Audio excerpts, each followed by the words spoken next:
देश से लड़के चीन, रूस, कजाकिस्तान, यूक्रेन जैसे ना जाने कैसे कैसे गुमनाम देशों में एमबीबीएस और एमडी की डिग्री लेने जाते हैं और यहाँ आकर जब पंजीकरण के लिए परीक्षा देने हैं तो उनमें से महज 5% ही पास हो पाते हैं। एक एक परिवार 1-1 करोड़ रुपए खर्च करके इन लोगों को विदेश में पढ़ाई के लिए भेजता है। ये बड़े बड़े धनाढ्य परिवार के ही बच्चे होते हैं। ये लाखों की संख्या में है।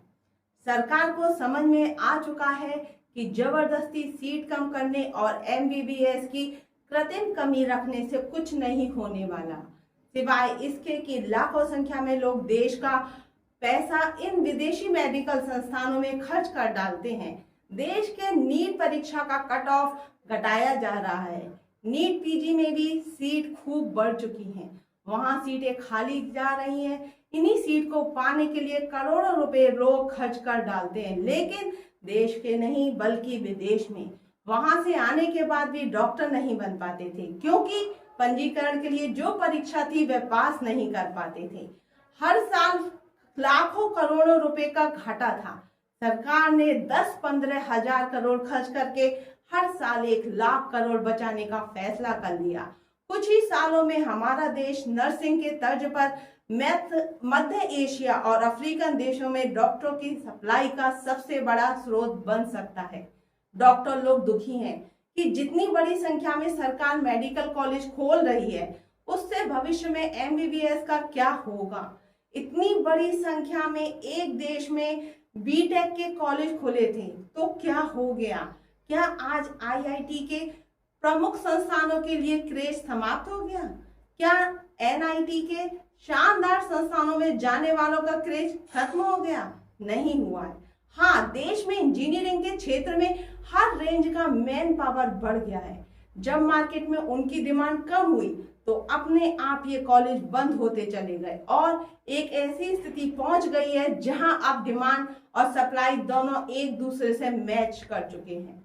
कभी योग्यता के नाम पर तो कभी आरक्षण के नाम पर कट ऑफ की गिरावट पर शोर होता है, लेकिन विदेश में जाकर जैसे जैसे एमबीबीएस की डिग्री खरीदने वाले इस बड़ी संख्या का कभी विरोध नहीं होता।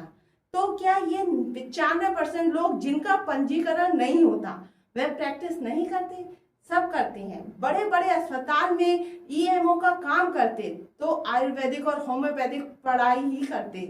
सबसे अच्छा करते हैं, सबसे जिम्मेदारी से करते हैं। अच्छे अच्छे डॉक्टर किसी एम्बुलेंस ड्राइवर के अस्पताल में तो किसी टेक्नीशियन के अस्पताल में सर्जरी करने जाते हैं। कम कट ऑफ से अथवा आरक्षण से आप एडमिशन तो ले सकते हैं, लेकिन पास सबको उतना ही नंबर लाकर होना पड़ता है। लेकिन पास भर होने से काम नहीं चलता। मार्केट में सबको उतरना होता है, जहां पर व्यक्ति की असल परीक्षा होती है। एक ही विभाग के सैकड़ों डॉक्टर एक बड़े शहर में रहते हैं। किसी के पास इतनी भीड़ है कि वहां दिखाने में महीनों की वेटिंग लगती है, तो किसी के पास महीने भर से मरीज ही नहीं है। मार्केट की परीक्षा में केवल आपका किताबी ज्ञान ही नहीं देखा जाता, फिर आपकी उपलब्धता, आपका व्यवहार, आपका समर्पण सब चेक होता है। इसीलिए जो लोग मेडिकल एजुकेशन में क्वालिटी से परेशान दिखाई देते हैं, वास्तव में उनकी असल परेशानी क्वालिटी नहीं है। उनकी असल परेशानी यह है कि आज तो डॉक्टरों की कमी से जूझता हुआ देश अच्छे से अच्छे डॉक्टर को झेल लेता है। कल को अधिकता हुई तो प्रतियोगिता बढ़ेगी। बढ़ती प्रतियोगिता में मार्केट अपने रेट को एडजस्ट करेगा। चीजें तेजी से सस्ती होंगी तो फिर दिक्कत होगी।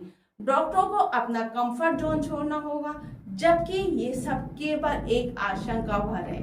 भारत देश अभी भी आपके जीडीपी का केवल 3.4% हिस्सा ही स्वास्थ्य सेवाओं पर खर्चता है, जबकि यदि हम 2050 तक विकसित देश बनाना चाहते हैं तो यह खर्च अपने आप 10 से 12% तक पहुंच जाएगा। महज 15 साल पहले तक 1% से भी कम खर्च स्वास्थ्य पर होता था, तो अभी सीधे तौर पर 3 से 4 गुना की ग्रोथ बची हुई है। दूसरी तरफ देश का नेट जीडीपी भी 2050 तक आज तक के जीडीपी से 2.5 गुना होगा, अतः कुल मिलाकर नेट ग्रोथ लगभग 8 से 10 गुना होना है। फिर जब हमारे पास यूथ पॉपुलेशन इतना ज्यादा है तो केवल हम नर्सिंग में दुनिया के मास्टर क्यों बने? हमारे डॉक्टर्स पहले से यूरोप, अमेरिका, कनाडा में छाए हुए हैं। अब बारी मध्य एशिया और अफ्रीका की है। यह काम भारत ही कर सकता है, क्योंकि यूरोप और अमेरिका वाले वहां जाएंगे ही नहीं, और माइनस तापमान वाले देशों में इतनी आबादी है ही नहीं कि वहां वे लोग भेजें, और ना वहां रह पाएंगे। ऐसे में भारत ही एकमात्र विकल्प है।